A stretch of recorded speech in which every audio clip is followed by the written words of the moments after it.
Un río que serpentea en la selva, el río San Juan. Delimita la frontera entre Nicaragua y Costa Rica. Las embarcaciones presentan una simple autorización en el puesto de control nicaragüense. Luego desembarcan discretamente a sus pasajeros a cuentagotas a lo largo de la orilla costarricense. Y ahí no se puede hablar de política porque usted ya sabe cómo es eso. El que habla de política ya es seguido. Está duro ahí en Nicaragua, la situación política está muy duro.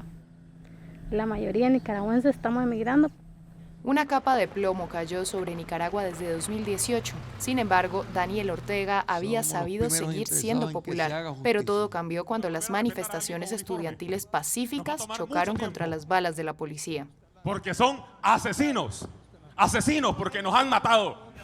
Los meses de represión generaron más de 300 muertos, cientos de prisioneros políticos. El divorcio entre Ortega y su pueblo es un hecho. Las diferencias crecieron aún más este verano. El pasado 2 de junio, Ortega hizo arrestar a Cristiana Chamorro, quien encabezaba la intención de voto para la elección presidencial del próximo mes de noviembre. Fue la primera de toda una serie.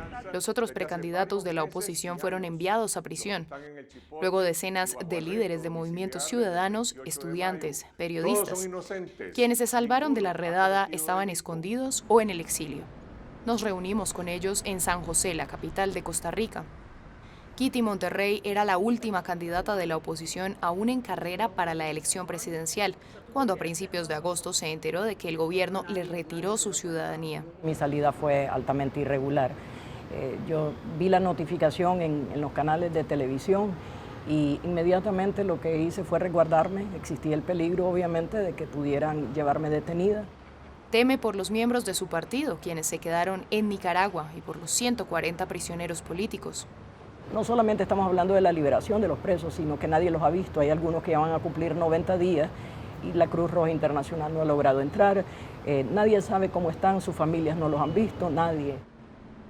Kitty sigue sacudida por su salida precipitada. Otros ya van en su segundo exilio. Carlos Fernando Chamorro es un célebre periodista, el hermano de Cristiana, la primera candidata detenida por el régimen. A finales de 2018, la sede de su periódico, El Confidencial, fue destrozada y ocupada por la policía. La autoridad está ocupando este lugar de manera ilegal. Esta es otra muestra de la dictadura de Daniel Ortega. Carlos se exilió y regresó, pero sintió que el cerco se cerraba. Cuando estallaron las protestas en 2018, lo que yo sentí es que en el momento en que el gobierno perdió el control de las calles y que la gente salió masivamente a protestar, en ese momento la prensa se convirtió en el primer enemigo. Lo cual se confirma día tras día.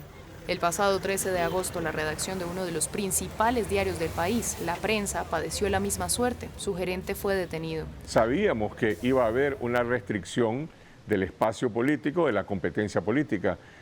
Nadie se imaginó, sin embargo, que iba a haber una redada masiva. Desde su exilio, gracias al préstamo de un estudio, Carlos Fernando sigue difundiendo sus programas. Nosotros continuamos demandando la devolución de la redacción de Confidencial. Informa lo mejor que puede sobre la situación en Nicaragua, pero sus fuentes en dicho país ya no se atreven a hablar. Hoy en Nicaragua, cuando yo salí de Nicaragua y lo que percibo hoy es que estamos viviendo bajo una situación de terror. Otra mujer pagó un precio muy fuerte por su libertad de expresión. Se llama Soyla América, la hija adoptiva de Daniel Ortega, hija de su mujer, la vicepresidenta Rosario Murillo. En 1998 acusó a su padrastro, en ese entonces jefe de la oposición, de abuso sexual durante toda su infancia. ¿Me la van a dar pasada a la secretaria, por favor?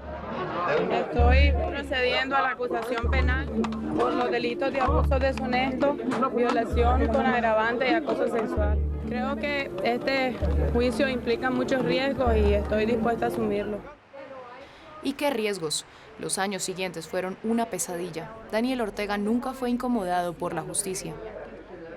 Después de la denuncia estuve 15 años viviendo en Nicaragua y soportando otros tipos de violencia, control, intimidación. Ello se tradujo también en una ruptura con su propia madre.